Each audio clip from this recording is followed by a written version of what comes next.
Hi guys, welcome back to my another video. তোমরা সকলে কেমন আছো? আশা করছি তোমরা সকলে ভালো আছো ও সুস্থ আছো। আমিও ভালো আছি, সুস্থ আছি। তোমরা দেখছো আমার চ্যানেল বেঙ্গলি ব্লগার সুলতা। আজকে আবারও একটা নতুন ভিডিওর সঙ্গে তোমাদের সামনে চলে আসলাম। দেখতে থাকো, ভিডিওটা অনেক সুন্দর হতে চলেছে। তো সকাল সকাল ভিডিও স্টার্ট করে দিয়েছি। আর দেখতে পাচ্ছ আমাদের বাড়ির চারিদিকে প্রচুর পরিমাণে ঘাস জন্মেছে। এই ঘাসগুলোকে আজকে পরিষ্কার করা হবে। তো সকাল সকাল আমাদের বাড়িতে জোড়া শালিক চলে এসছে, সেটা দেখে নিলাম এবং তোমাদেরকেও দেখিয়ে দিলাম। এবার দেখো, উঠোনে যত ঘাস আছে সবগুলোকে পরিষ্কার করব। কিন্তু দেখি ঝিরিঝিরি বৃষ্টি পড়ছে, সেই জন্য তোমাদের সঙ্গে সেটা শেয়ার করলাম। আর 2 দিন ধরে এত কুয়াশা ওয়েদার, মেঘলা কুয়াশা ওয়েদার, একদমই ভালো লাগছে না। তো এই যে পরিষ্কার করার ফাইনাল লুকটা পরের ভিডিওতে তোমাদের সঙ্গে শেয়ার করব। এই ভিডিওতে শেয়ার করতে পারবো না। তো পরের ভিডিও দেখতে থাকো যে কেমন পরিষ্কার হয় কি না হয়। আর সন্ধ্যাবেলা এখন তরমুজ কাটতে বসে গেছি আমি, তার কারণ সকল এখন তরমুজ খাবে সেই জন্য।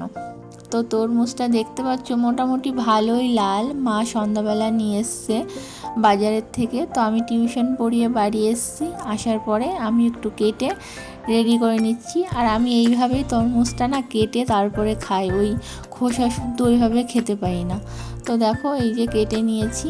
আর এটা আমি একা না, অনেকেই খাবে, মানে বাড়ির সকলেই। পরের দিন সকালবেলা ঘুম থেকে উঠে মাথাটা প্রচুর যন্ত্রণা করছিল। তো আমি সকালে যে টিউশনে ব্যাচ পড়াই তাদেরকে ছুটি দেওয়ার পরে আমার ইচ্ছা হয়েছে এখন আমি মাথায় বসে বসে তেল মাখবো। ওই জন্য আমি তেল নিয়ে চলে এসেছি, কারণ এত পরিমাণে মাথা ব্যথা করছিল, সেই জন্য তেল নিয়ে চলে এসেছি। আর আমি এই তেলটাই মাখি। আগে একটু অন্য তেল মাখতাম, সেটা বেশ শ্যুট করেছিল, কিন্তু ইদানিং দেখছি প্রচুর চুল উঠছে। তারপর আমার একটা ফ্রেন্ড বলল যে এটা মাখ, দেখ হয়তো চুল ওঠা বন্ধ হতে পারে। আর আমার চুলের গোছটা খুবই কম এবং প্রচুর চুল উঠছে। সামনে সব সিঁথি ফাঁকা হয়ে যাচ্ছে, কপাল টপাল ফাঁকা হয়ে যাচ্ছে, একদম বাজে অবস্থা। আর কোকড়া চুল তো ফুলে থাকে, মনে হয় যেন কত চুল আছে। যখন তেল দেওয়া হয় তখন বোঝা যায় যে মাথায় একটুও চুল নেই। কিন্তু আমাদের বাড়ির সকলের মাথায় প্রচুর চুল আছে, যেমন আমার মা, 2 বোন। তো চলো ভিডিওটা দেখতে থাকো।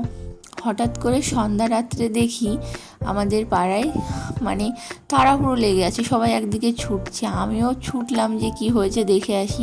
দেখি একটা বাড়ির থেকে একটা পাথর উঠেছে, মানে একটা মুসলমান বাড়ি, ওনাদের বাড়িতে ওনারা ভিট পুজো করে, মানে ঘর করবে বলে ভিট পুজো করেছিল। এবার হঠাৎ করে ওনাদের পুজো করে না, তো ওনারা মানে মাটি খুঁড়ছিল, দেখে একটা পাথরের মতন। তারপরে সারাদিন আর কেউ অত বেশি জানেনি। সন্ধ্যাবেলা যখন আমাদের হিন্দু পাড়ার থেকে সকলে জানতে পারলো, তারপর ওনাদের বাড়িতে গেছিলো। ওনারা বললো আমরা তো পাথরটাকে কোনো কাজে লাগাবো না, তো তোমরা যদি মনে করো যে কোনো কাজে লাগবে তাহলে নিয়ে যেতে পারো।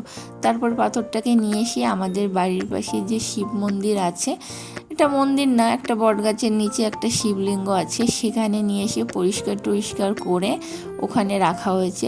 কারণ কালকে ফল, পরশুদিন নীল। তো যেহেতু এই 2 দিন আগে মানে নীল ষষ্ঠীর আগে পাথরটা এসেছে, সেই জন্য যখন নীল ষষ্ঠীর পুজো হবে তখন এই পাথরটাকে ওখানে প্রতিষ্ঠিত করা হবে। তো এই ভিডিওটা যদি তোমাদের ভালো লাগে তাহলে প্লিজ একটা লাইক, কমেন্ট, শেয়ার করো এবং সাবস্ক্রাইব করো। শুধু সাবস্ক্রাইব করলে হবে না, সাবস্ক্রাইব করার পরে পাশের বেল বাটনটা প্রেস করে অলটাকেও প্রেস করে নিও।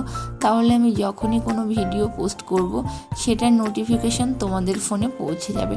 আর দেখো, এটা হয়তো অনেকের কাছে একটা পাথর মনে হবে, কিন্তু যেহেতু আমাদের নীল ষষ্ঠীর আগে এসছে, মানে পেয়েছে, সেই জন্য এটা সকলের কাছে একটা ঈশ্বরের সমান।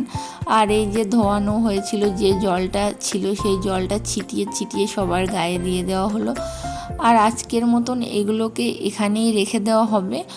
আর কালকেও এরকমই থাকবে। পরশুদিন যখন নীল ষষ্ঠীর পুজো হবে তখন এটাকে ওখানে প্রতিষ্ঠিত করা হবে। তো চলো, আজকের মতো ভিডিওটা আমি এখানেই শেষ করছি। আজকের মতন টাটা, বাই বাই।